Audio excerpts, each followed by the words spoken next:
여러분, 다스는 누구 걸까요? 누구 거라고 생각을 하십니까? 우리 국민들 상당수는 누구 걸 거라고 생각을 하는데 그 누구는 자신한테 물으면 어떡하냐? 나한테 묻지 말라. 이렇게 답을 했죠.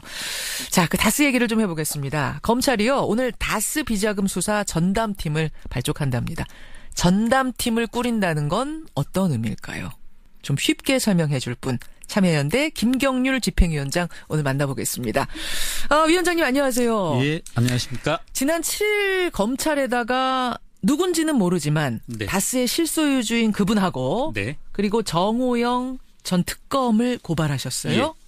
그래가지고 제가 알기로는 형사 일부에 배당까지 됐던 걸로 아는데 네. 근데 전담팀이 오늘 따로 발족한다, 이거는 무슨 의미입니까?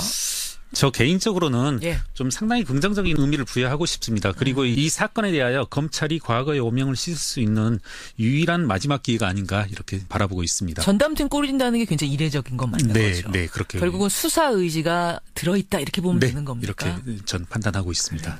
왜 다스의 실소유주를 찾아야 하는가?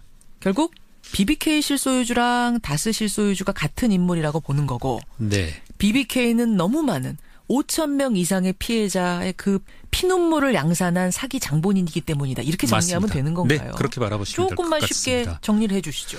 과거 이렇게 그 BBK와 관련해서 수많은 이렇게 개미 투자자들이 많은 금액의 이제 피해를 봤는데요. 예. 그 이제 BBK에 투자된 금액 중에 일부가 다스에서 투자가 됐고요. 문제는 그렇죠. 이제 140억인데요. 예.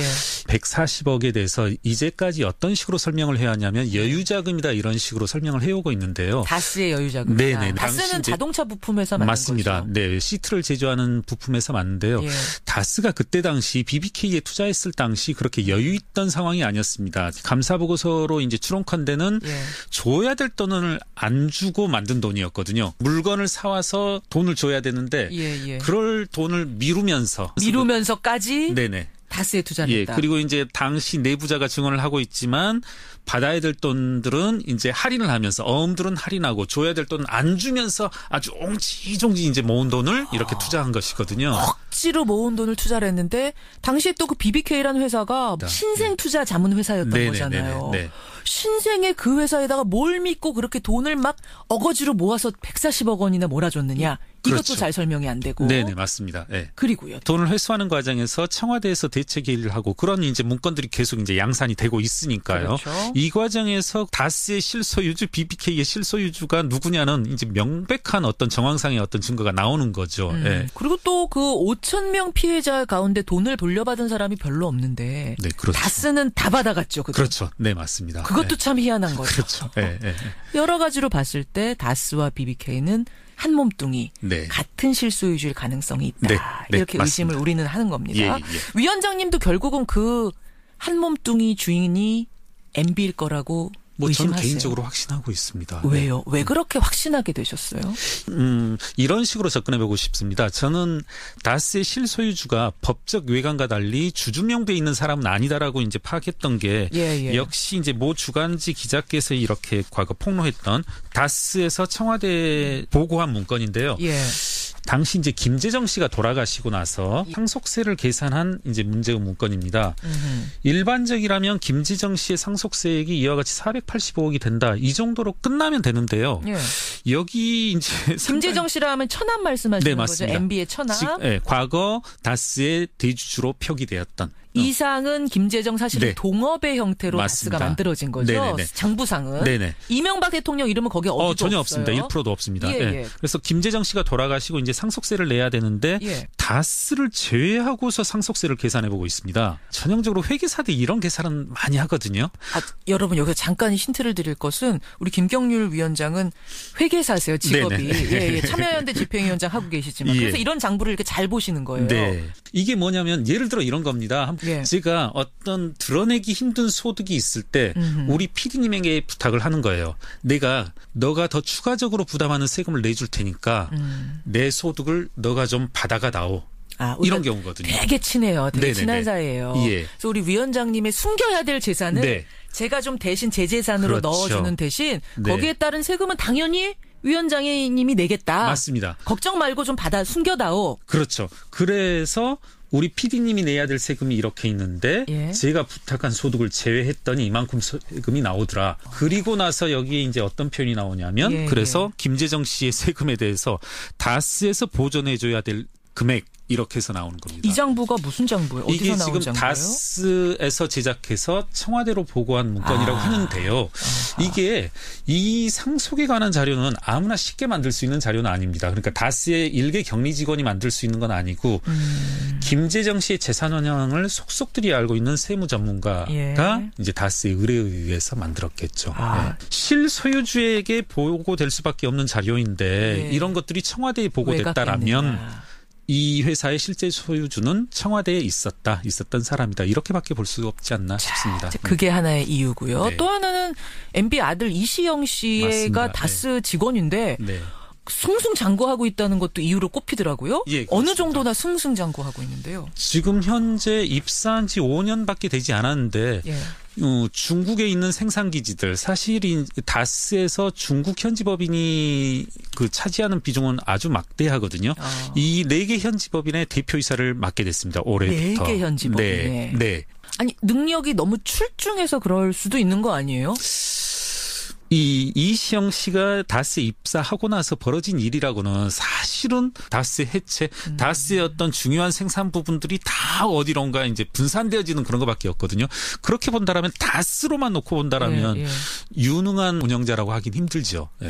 그러니까 4개 법인을 5년 된 직원이 다 장악한 네. 건 어떤 아무리 능력이 뛰어나다라고 해도 설명하기 그렇죠. 어려울 정도의 승승장구다. 맞습니다. 한 80억을 횡령한 직원이 네. 지금까지 아무 처벌도 안 받고 회사에 잘 다니고 있다. 이것도 네. 하나의 이유로 꼽히던데 이건 무슨 말입니까? 맞습니다. 사실은 저희들이 다시 이렇게 고발을 하게 된 계기도 그것인데요. 예.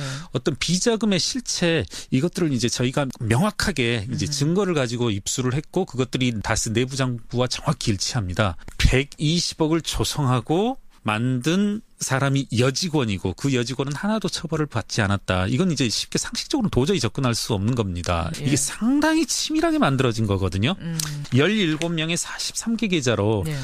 아주 치밀하게 만들었습니다. 이 국세청의 2008년 당시 금융소득 정확과세도 피하게끔 아주 주도 면밀하게 설계되어진 건데 이게 과연 일개 여직원에 의해서 설계되어질 수 있는 작품인가 하면은 절대 그건 아니라고 있을 수가 없는 일이죠. 사실은. 여러 가지 이런 것들을 다 종합해 볼 네. 때 결국 주인은 네. 따로 있고 네. 그 따로 있는 주인은 MB 아니겠는가라고 우리 참여연대 위원장도 의심하시고 네. 국민들도 의심하고 맞습니다. 그래서 이렇게 전담팀까지 꾸려진 거예요.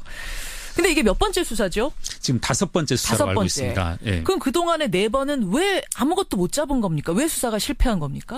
정호영 특검의 경우에는 상당히 실체에 접근했던 것 같습니다. 그리고 그걸 은폐했다는 혐의가 짓고요. 그래서 이번에 저희가 따로 또 고발을 하게 됐고. 정호영 특검을 진짜 보니까 이번에 같이 고발을 하셨어요. 예, 맞습니다. 예. 그리고 그 2012년경에 있었던 이광범 특검의 경우에는 예. 보게 되면 상당히 이렇게 실체적 진실에 접근하려고 노력을 했었던 것 같습니다. 그런데도 이렇게 청와대 측이라든가 이시영 씨, 이상은 씨 이런 일가가 예. 조직적으로 이렇게 방해하고 수사에 전혀 협조하지 않은 그런 흔적이 역력하고요.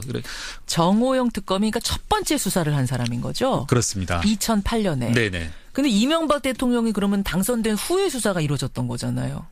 당선인 시절인 것 같습니다. 정확히는. 시절, 인수위 시절인 네네네. 거죠. 예. 그렇죠. 네. 그때 어떤 식으로 은폐를 했다고 보시는 건가요? 이 덮었다는 것의 실체가 적극적으로 다스와 협조하여서 예. 실소유주와 협조하여서 드러난 증거마저 묻어버렸던 것이죠. 그러니까 120억의 비자금이 운영되다가 이거를 다시 다스에 입금토록 한 겁니다. 비자금을 만들어서 사용하고 외부에 둔 채로 수사를 마감하거나 그 수사 결과를 뭐 국세청이라든가 검찰이 했었다라면 예. 세법에 의해서도 조세범이 될 테고요.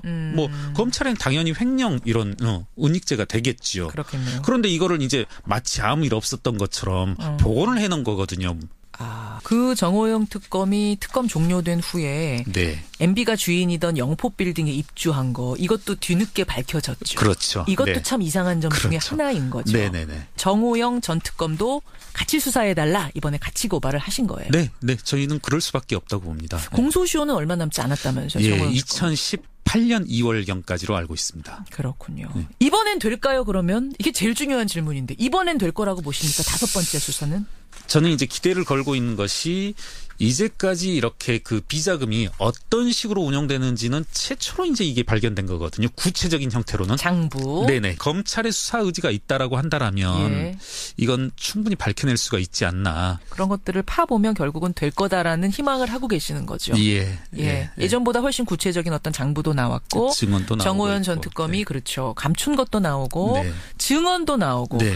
운전기사를 했던 분은 나는 MB가 다스의 실소유주일 거라는 걸 1000% 확신한다. 뭐 이런 맞습니다. 예, 그런 표현을 썼습니다. 맞습니다. 적극적인 증언자들이 나타난 예. 것도 이번에 성공할 수 있는 것, 뭐 희망을 걸어볼 네. 만한 이유다. 예. 이런 말씀. 예, 검찰이 다스 전담 수사팀을 오늘 발족한다는 뉴스를 전하면서 다스의 실소유주와 정호용 특검을 이미 지난 7일에 고발했습니다. 네. 참여연대 김경률 집행위원장 오늘 만나봤습니다. 오늘 여기까지 나와주셔서 고맙습니다. 예, 감사합니다.